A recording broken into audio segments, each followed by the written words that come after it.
You wrote a divorce petition? How dare you do that to me? Don't Are you you ever do tired? that again. Go home, It's hot child. outside, isn't it? Now that it has come to this, with divorce papers already drafted, how can I possibly advise you? When will I see you come to your senses? You always had such patience, didn't you? Em bị My sốt rồi heart is đó. boiling with Dạ. anger. The mother's voice cracked, a tremor of disbelief running through her words. Just Uống thuốc yesterday, chưa? she had implored her daughter to follow her husband home, to mend what was broken, but her daughter had stubbornly refused. The sheer audacity of these papers, laid bare, was a wound that cut deep. In her fury, the mother had left her daughter's makeshift dwelling, returning to her own quiet home. Yet, the image of her daughter, alone and adrift in her stubbornness, gnawed at her. Leaving my daughter like that, it's not right either, she murmured to herself, her anger slowly yielding to a mother's persistent worry. A plan began to form in her mind. She would gather some fresh vegetables, the kind her daughter loved to plant, and bring them back.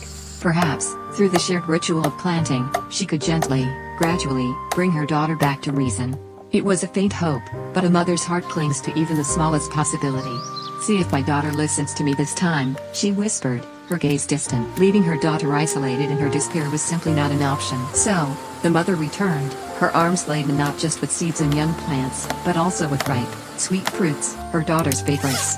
The small, secluded garden plot, where her daughter had retreated, served as a backdrop to their unspoken turmoil. Are you fencing the garden, child? She asked, her voice softer now, tinged with a careful hope. Mom also brought some vegetables to plant. And here are some fruits for you to eat. The simple offerings were more than just food, they were a gesture, an olive branch extended from a mother's aching heart. After you put away your clothes, Mom will help you plant. Should we plant from here or from there? Now, we just dig a hole to plant, right? Or should we fence that part first? She sought to involve her daughter in a shared task, hoping the rhythm of the earth would soothe her troubled mind, open a door for conversation. You should fence that place, from here, right? There's a small shack in there, my child. As they worked, the silence hung heavy, occasionally broken by the soft thud of soil or the rustle of leaves. The mother observed her daughter, her movements listless, her eyes clouded with an unspoken burden. It was evident her mind was far away, consumed by the very conflict that had driven her here. This quiet desperation, this retreat from a loving husband and a shared life, was a stark deviation from the traditional path, a defiance of the deeply ingrained cultural expectations that bound a woman to her marital home and family. In Vietnamese society, the dissolution of a marriage, especially one without significant discord beyond the absence of children, carried a profound stigma, reflecting not just on the individuals but on the entire family. For the mother, this public perception, the whispers of the villagers, weighed heavily on her spirit. My child, the mother began, her voice now firm but imbued with a deep tenderness, I truly think it's not good for you to stay like this. Why don't you go live with your husband? I see that your husband loves you very much. If you continue to isolate yourself like this, I believe it's not right, my child. Please, think again. Don't you consider your husband's feelings even a little? The more you prolong this, the more it will hurt both you and him. Listen to me, please. She paused, her gaze steady, imploring. I have advised you countless times. Listen to me, my child. You told me you needed time to think, and I have given you that time. But you cannot stay like this indefinitely. Or, if you refuse to go, then come with me. If not, I will follow you to your husband's house myself. I will take you home. I do not believe it is acceptable for you to remain in this state of separation. The mother's words were not merely a plea, they were a blend of love, exasperation, and a mother's strategic wisdom. She knew the societal pressures, the silent judgments that would fall upon her daughter, and by extension, herself, if this marriage failed. In the rural community, a broken marriage, especially one attributed to a wife's perceived flaw, in this case, infertility, could cast a long shadow. Children were not just a blessing, they were the continuation of the family line, the bearers of ancestral reverence, and the guarantee of support in old age. For a marriage to falter over this, despite a husband's devotion, seemed unthinkable, a betrayal of deeply held values. I have given you enough time to truly reflect, the mother continued, her voice growing more urgent, sensing her daughter's wavering resolve, yet recognizing the stubbornness still present. If you persist in staying here, if your husband continues to plead for your return and you still refuse, he will eventually grow weary. He might even marry someone else. When that time comes, do not lament your choices. Do not blame me for not advising you. I told you to listen. Your husband is genuinely loyal, a rare gem. This was a powerful card she played, a stark warning steeped in the harsh realities of their world. A good, loyal husband was a treasure, not to be discarded lightly, especially for a reason he had explicitly dismissed as unimportant. But if I advise you too much, and you simply refuse to come back, she pressed on, he will grow tired and let you go. By then, any regret you feel will be too late. You must listen to your mother. Why do you turn a deaf ear to my words, no matter how much I counsel you?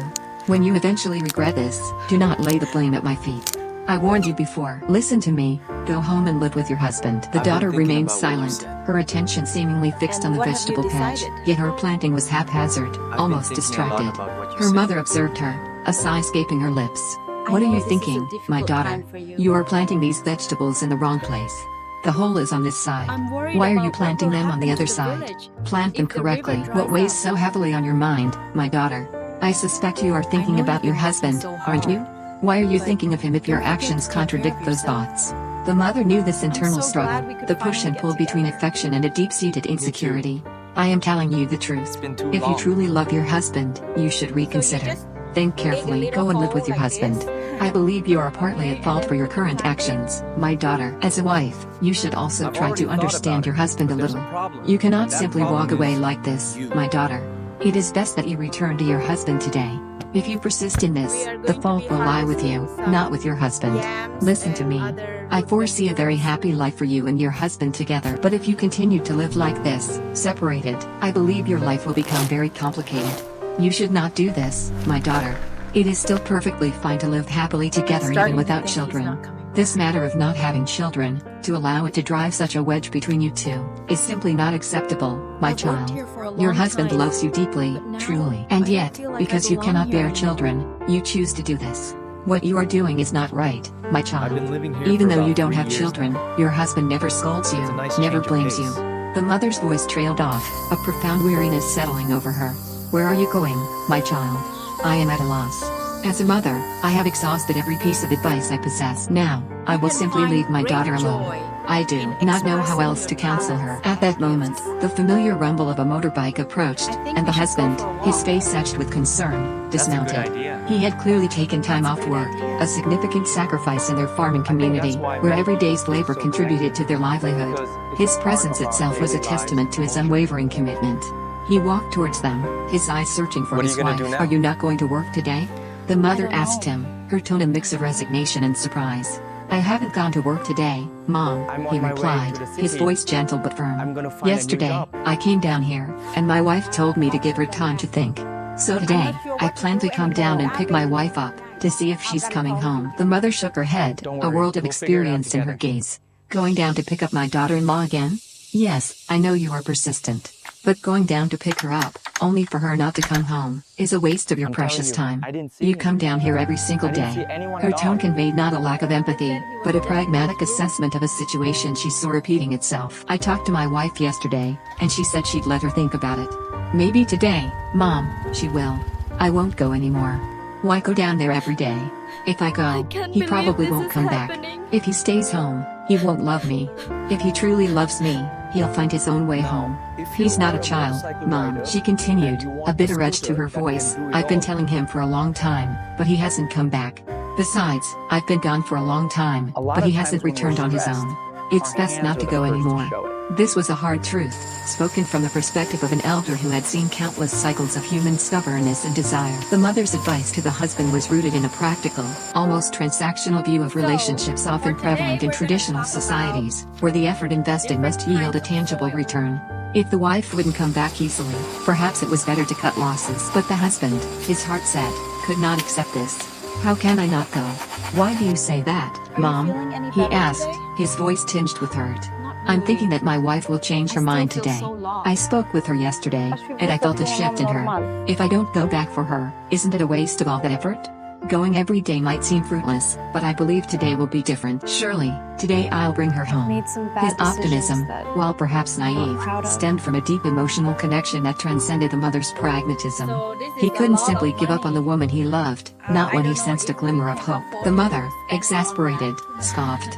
Mom has been stopping you for a long time. The other day when you went, you saw that mother and son plotting, talking about getting a divorce. What's the point of clinging to him now? Leave him and marry someone else. I'll find someone else for him. I told her to go pick him up, but she's not sure if she'll come back. I pretended to tell her that she'll come back, but she won't come back. She's decided she wants to leave me. The mother, perhaps seeing her daughter's determination as a slight against her own advice, was now ready to push for a complete separation, believing it better than a drawn-out, painful stalemate. The husband's face hardened, his resolve firm. No, I told you. I've decided. I won't marry anyone other than my wife. Now, whether she comes back or not, I have to go down there and see. I'll go down there and talk clearly with my wife. I can't drag it on all day like that. I'm still busy, I can't keep going down there every day. He acknowledged the practical toll of his daily visits but refused to abandon his quest. I won't go anymore, he added, mimicking the mother's earlier words, but with a different meaning. If someone loves me, I'll go. If they don't love me, they won't come back. It's best to love and not drag it on anymore. It's so miserable. This was a complex statement, a blend of frustration and a veiled challenge to his wife's love, yet ultimately, his deep loyalty remained. The mother sighed, her voice softer, almost pleading now. If not, after leaving, I'll find someone else for you to have a child. Otherwise, it'll be like this forever, you without children. I always tell you to go and coax her to come back, but she won't come back. It's best to leave. For her, the continuation of the family line, the presence of grandchildren, was paramount. This desire for progeny was a fundamental pillar of traditional Vietnamese family structure, ensuring both continuity and care in old age. A marriage without children, no matter how loving, was often seen as incomplete, a source of quiet sorrow and anxiety. The husband, however, was unmoved. I don't know, he said, his eyes distant. No matter how good someone else is, I won't marry them. Now I just need my wife to come back. Mom only wants the best for me. If you want the best, please advise me carefully. Mom only knows how to tell me to leave my wife. His loyalty was a force, a profound devotion that transcended the practical and cultural pressures. He wasn't just expressing love, he was articulating a deeply personal commitment that valued his wife's presence above all else, even the cherished dream of fatherhood. She advises me, Mom has advised me too, the mother interjected, defending herself. I've advised her for a long time but she hasn't come back. If you haven't come back yet, let your wife and children think about it first. If you want to leave, you can't. Is it that easy to leave your wife? What else are you thinking? We didn't just get married. We've been married for more than 10 years now. We have a family, a house. We're different, you know? His words carried the weight of a decade of shared life, of building a home and a future together. This was not a casual fling, it was a deeply woven tapestry of lives. He continued, his voice filled with a quiet dignity. We don't have biological children, but we still have our own children that we have to take care of together. We have one child, that's fine. It's not necessary that I gave birth to it and then I raise it. This was a significant revelation, hinting at perhaps an adopted child or a child from a previous relationship, a point that underscored his capacity for love and care beyond biological ties. It further emphasized the wife's stubbornness, as she was willing to forsake not only a loving husband but also a child they cared for, all for the absence of a biological heir. Everyone wants children, everyone knows that, he acknowledged, addressing the cultural pressure head-on, but now I don't know what my wife thinks anymore. The mother, perhaps picking up on this point, offered a different angle. Just advise her, tell her to only raise one child. If people are good people, raising one child is enough.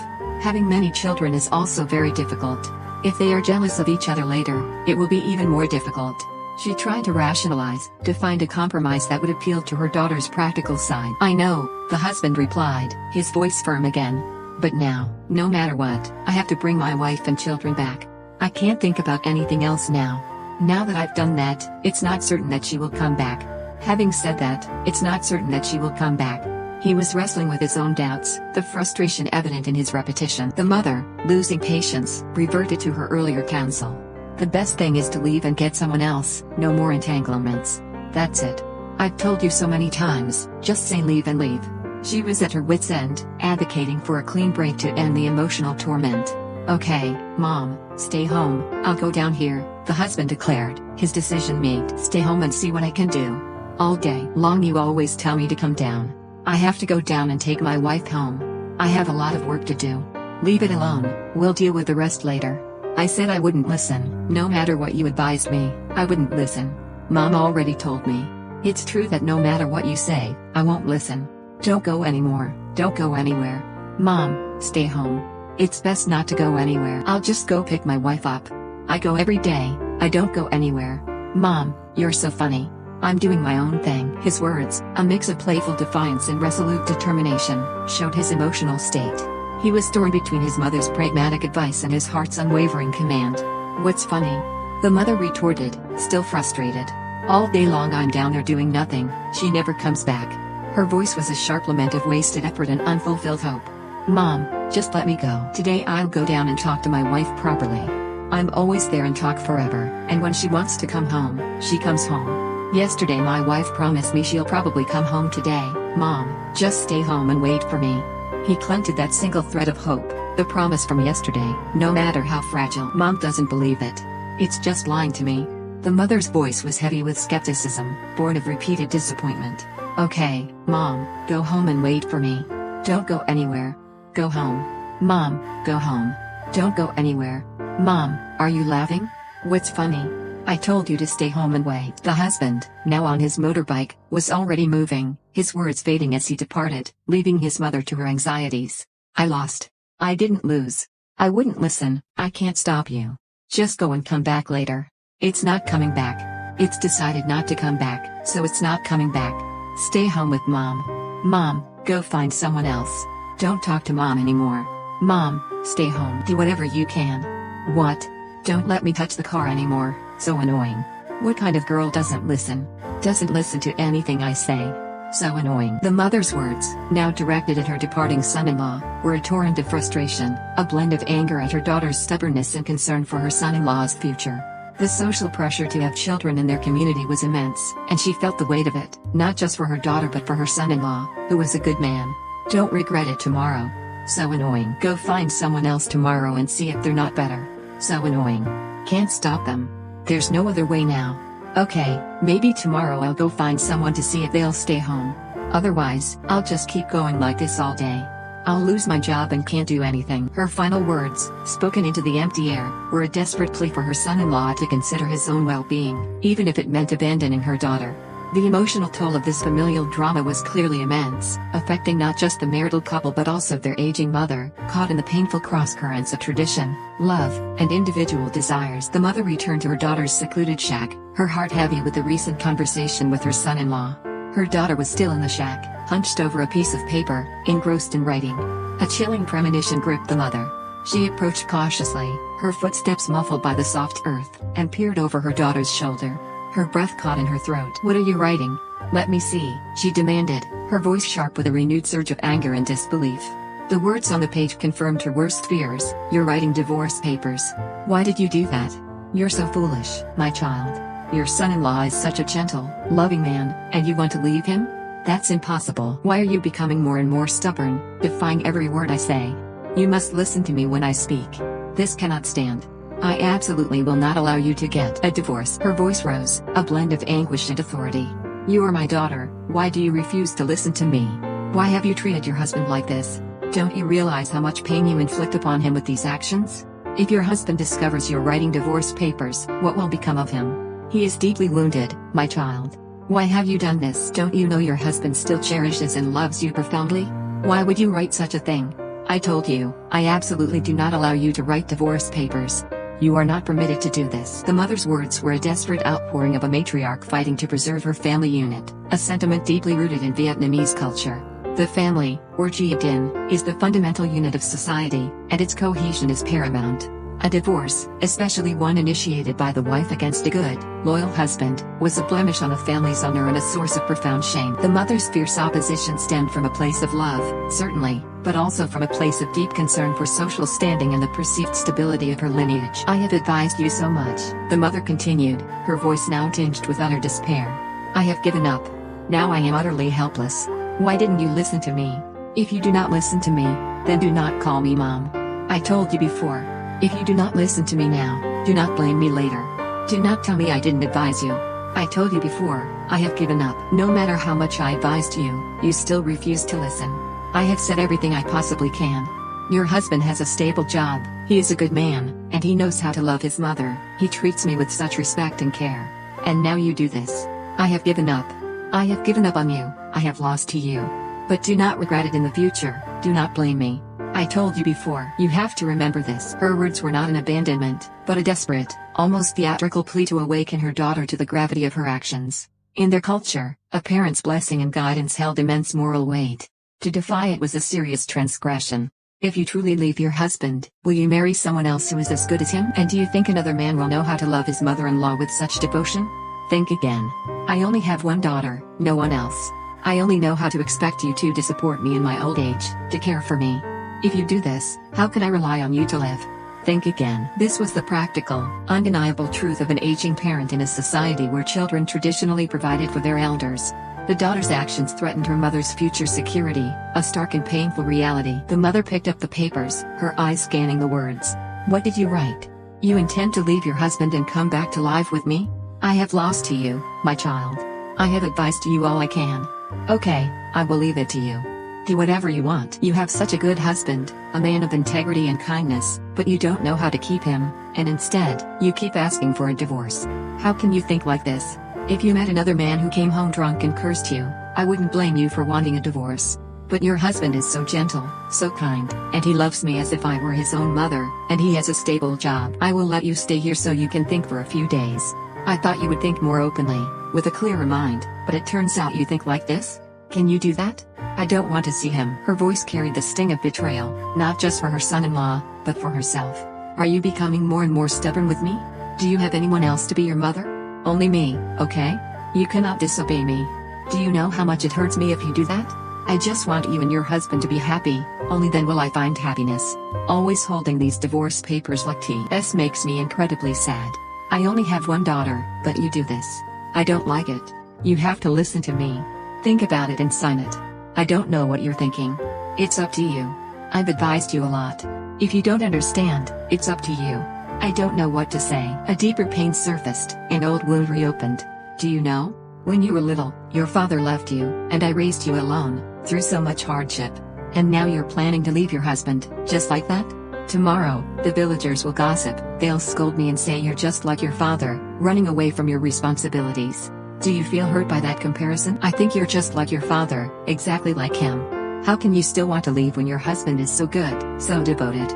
This comparison to her absent father was a devastating blow, a harsh reminder of past abandonment, designed to pierce her daughter's resolve. In a society that values strong family structures, a child's resemblance to a parent who brought shame to the family could be a powerful, painful accusation. Okay, I'll give you one last piece of advice, the mother said, her voice now weary with defeat. Listen to me. Don't write a divorce paper anymore. You have to listen to me. Don't shake your head. Think it over carefully. You want a divorce over such a small matter, the absence of children, when your husband has accepted it fully. You've thought it over carefully. You've decided to divorce. Okay, I've given you all my advice. I've lost to you. This time I truly lost to you. The older you get, the more stubborn you become. I see. So sad. The mother's head sank, her shoulders slumped, the weight of her daughter's obstinacy crushing her spirit. Just then, the husband's motorbike roared back into the clearing. He had returned, unable to stay away, his hopes still flickering. He saw the mother, her face etched with despair, and then his eyes fell upon the papers in his wife's hand. His face darkened. Honey, he said, his voice strained, I think you can't write a petition like this. I've told you, you have to think carefully. Mom feels so sorry for your son-in-law, for me, seeing you do this.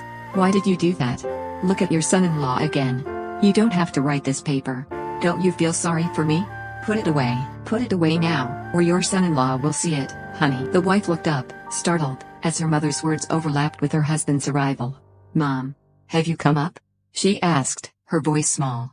Have you been up for a long time, Mom? The mother shook her head. I just got home. Yes. What did you think about yesterday? I'll come back today to pick you up and go home. What else? You said you were here to think. Let's go home together, honey. You should take this paper. Have you thought it over? What's wrong? This? The mother, seeing the papers in her daughter's hand, hastily tried to cover for her, a protective instinct kicking in even amidst her fury. Mom is also advising her daughter to come home with you. The husband, however, saw the papers clearly. His heart sank, a cold dread washing over him. He had come with hope, only to be met with this stark symbol of rejection. I also plan to come down today to pick my wife up and go home, Mom. Okay. Let's go home. He looked at his wife, his gaze pleading. Put away the paper. Put away this paper, honey. His wife, stubbornly, did not move. He reached for it, and then saw the words. What paper is that, Mom? What? He snatched it, his eyes widening in horror as he read. I'm writing a divorce petition. How dare you do this to me? Yesterday you promised to come back with me today. I just left you here to think it over. Why did you suddenly write divorce papers? Why did you treat me like this? His voice cracked, the raw pain tearing through him. He was a man deeply committed, his love a constant, steady flame, and this act felt like a brutal betrayal. In their culture, such a public declaration of divorce, especially over the very issue he had so readily accepted, was a profound insult. He felt not just hurt, but humiliated. "You told me to sign? Never. I will never accept this. Don't force me anymore. Don't do that to me anymore. I don't need to accept it. No matter how many pages you write, it's the same.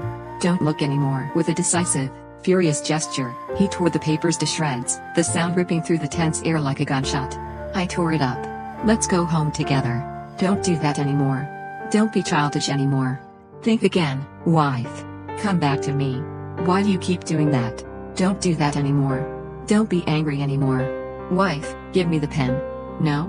No matter how much you write, I'll just tear it up. I don't agree to divorce my wife. That will never happen." His declaration was not just a refusal, it was a reaffirmation of his love and commitment, a primal roar against the dissolution of their bond. He was asserting his patriarchal right, not out of malice, but from a desperate need to keep his family intact, a value instilled in him since childhood. "Today I decided I have to bring my wife back. Come back to me. Don't stay like that anymore. Don't think too much. Listen to me. Don't do that anymore." The mother, witnessing this raw emotional display, felt her heart sink further. "This time I really lost to my daughter," she murmured, a profound weariness in her voice. "I advised her like that but she didn't listen. I lost. Come back. What are you doing? Write again." Her daughter, defiant, picked up another piece of paper. "I won't write anymore," she stated simply. The husband, however, was equally resolute. "Even if you write, I won't sign. If I don't sign, you can't do anything. If I don't accept it now, no one will solve it for you. The important thing now is that you just follow me home." "I won't go home," his wife retorted, her voice firm. "I told you. Today I came down here to pick up my wife. My wife started to let things like this happen again. I talked to my wife yesterday. She said she would stay here and think. So you thought of something like this? Stop talking. Go home and come with me to pack your things. Don't stay here anymore. Pack your things. If you don't pack your things, I'll pack them for you." He began to gather her meager belongings, his movements deliberate, his jaw set in a determined line. He was asserting his husband's authority, a socially accepted tactic to force a resolution in their traditional setting. "Put your things in, follow me home. Okay, my child. Here. My child. Listen to me, my child. Slowly, let me advise you." The mother intervened, her voice softer, attempting to mediate the escalating conflict. She knew her daughter's stubbornness would only intensify under direct force. "If your daughter doesn't want to go home, then even if you pack your things, you won't come back to life with you, my child." Her wisdom suggested a gentler approach, recognizing that true change came from within. "What else can I advise, Mom? You've been waiting for your wife for a long time. What are you doing, wife? Get out and get another mat. I don't have time to come back here every day. Take your wife home, I still have to go to work." The husband's frustration was palpable. The demands of daily labor, the need to provide for his family, weighed heavily on him. This emotional drama was impacting his livelihood, a reality that could not be ignored. "If it's like this, I'll quit my job tomorrow. Go. Go home. Wife. Wife. Why are you so stubborn? I won't go home. Go home with me. I have to come here every day, the road is difficult. It's not easy. Go home, I'll go with you. I'm almost out of patience, my daughter. Come on. I don't have to play childish tricks with you. Why do you always play childish tricks? Sit down so I can slowly advise you, my daughter."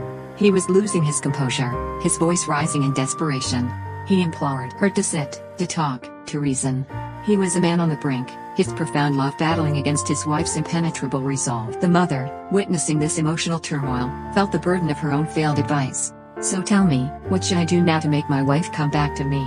The husband pleaded, turning to her. "Let me advise you slowly, my child. I've been advising you since the other day. It's not just a day or two. Now it's come to this. I've even written a divorce paper. What else do you want to advise?" Her words were tinged with a deep weariness, acknowledging the futility of her efforts so far. But she was a mother, and giving up was not in her nature. "But if you keep dragging me along like this," she continued, "if my daughter doesn't come back with you, even if you take her clothes and go home, she won't come back. Let me advise you slowly. You're almost out of patience, you have to come down here all day. You have a job, you can't ask for days off every day." She understood the practical constraints of his life, the economic implications of his daily pilgrimages. I know you have a job, I don't want my daughter to." Mom did not do that. But even when I advised my daughter, she did not listen to me. I'm also very upset. I do not know what is going on in my wife's mind now. The husband's lament was heartbreaking, echoing the mother's own confusion. What unseen forces drove his wife to such extremes? And you and your wife love each other very much. Why did I come down here and see my wife writing a divorce petition like this? I have given up. Yesterday when I came down, my mother was not here.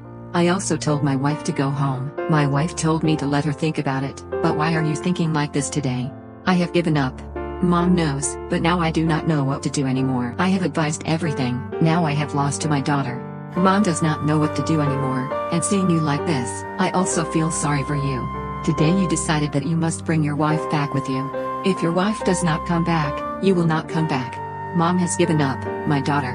No matter how I advised her, she did not listen. Mom has given up to her daughter. The husband's resolve solidified. I do not know, but now I cannot let my wife stay here anymore. My wife and children are here. I have already written a divorce petition. Now if I don't bring my wife and children back, then leaving her here, she will definitely run away again. No, today I have to bring my wife and children back. Wife, don't think about anything anymore. Just follow me home. Don't think so foolishly anymore. His fear of her fleeing was real. This wasn't just about reconciliation but about preventing a complete disappearance, a fate that would cause endless anguish. The mother, weighing the options, offered a compromise. Okay, my child, listen to me, you go home first. Let me stay here with my daughter. I won't let my daughter run away anywhere, I will continue to advise. She believed her maternal presence would be a stronger anchor. No, mother, the husband countered, his voice firm, his past experiences guiding him. If you go home, your wife will stay here for a while, and I will be scared all the time. After I go somewhere, your wife will run away somewhere else. At that time, we will both have to go looking for her again. Mother won't go anywhere anymore. Now I am here with my daughter all the time. Mother won't let my daughter go anywhere. Just listen to me. Go home. You have let your wife think too much. You have let her stay here all the time, but she can't think about anything. You have decided to take your wife and children back. Follow your husband home, child. Go home. Wife. Honey, what are you doing, wife? Take it slow, let me advise you. If you force my daughter to come back now, she won't come back. Let me slowly advise you, go home first. The husband hesitated, his fear conflicting with his mother-in-law's gentle wisdom. You've let your wife and I stay here for a long time. I've advised you from the beginning until now. I know. I don't know if I really advised your wife, but I don't see any change in your wife. Listen to me, go home. If you stay here and drag your wife back, she won't come back. Or you go home so I can follow your wife, otherwise she'll run away and I won't be able to find her. The mother's plan was pragmatic, one of them had to stay, and she, as the mother, might have a better chance of persuasion without the added pressure of the husband's presence. But if you go home now, how will you know what's going on here? What if your wife runs away again? The husband asked, his anxiety still high. Don't worry, I'm here directly following my daughter. I won't let my daughter run away again. Don't worry. Go home and stay for a few days, don't come up here again. The mother made a solemn promise, her words imbued with the weight of her maternal authority. But if you go home and stay for a few days, then you come down here and don't see your wife, what will you do? He needed absolute reassurance. Mom promised you, don't worry. Mom is here. Mom is here with you all the time. I won't let my daughter go anywhere alone. You agreed to listen to me this time, but if your wife wants a divorce, even if she writes a divorce paper, you still won't agree. Mom too, I won't agree to let my daughter write a divorce paper. Then I'll stay here and try to persuade your wife. Mom knows, you should go home. But while I'm here, remember to keep an eye on your wife. Don't let her run away again. When that time comes, it will be hard for us to find her again. The mother's words offered a semblance of peace, a plan, however fragile. Mom knows. After you go home, I'll follow my daughter again, afraid that she'll run away somewhere else and I won't find her. Okay, just follow your wife. Go home. Remember what I told you. Go home and stay at my house for a few days. Don't come up here. Let me gradually persuade my daughter. Yes, I know. Mom advised your husband to go home. Think again. The mother turned to her daughter, her voice now a mix of exhaustion and final, heartfelt plea. Your husband saw that he wrote the divorce papers, but your son-in-law decided not to sign. Besides, your mother doesn't agree to let you divorce. Can't you see? Your husband's face looks angry. When you get home, think again. Go home. You and your husband got married and lived normally without children. Why do you think like that? Why do you make things so stressful with your husband? Think again. Your mother won't let you do that. Your husband told you already. If you can't conceive, then forget it. If God doesn't allow it, then you can just live happily like this. Just because of a little matter of not having a child, you're leaving your husband like this? I don't think so. Her voice softened, her eyes reflecting the pain of her daughter's self-inflicted sorrow. This was more than a family dispute, it was a clash between personal grief over infertility and the husband's unwavering acceptance, compounded by deeply ingrained cultural expectations. For the daughter, the inability to bear children might have been a source of profound shame and inadequacy, an unspoken wound that she believed rendered her unworthy of her husband's love, even if he denied it. In a society where a woman's value was often tied to her capacity for motherhood, this personal crisis could feel insurmountable, driving her to seek an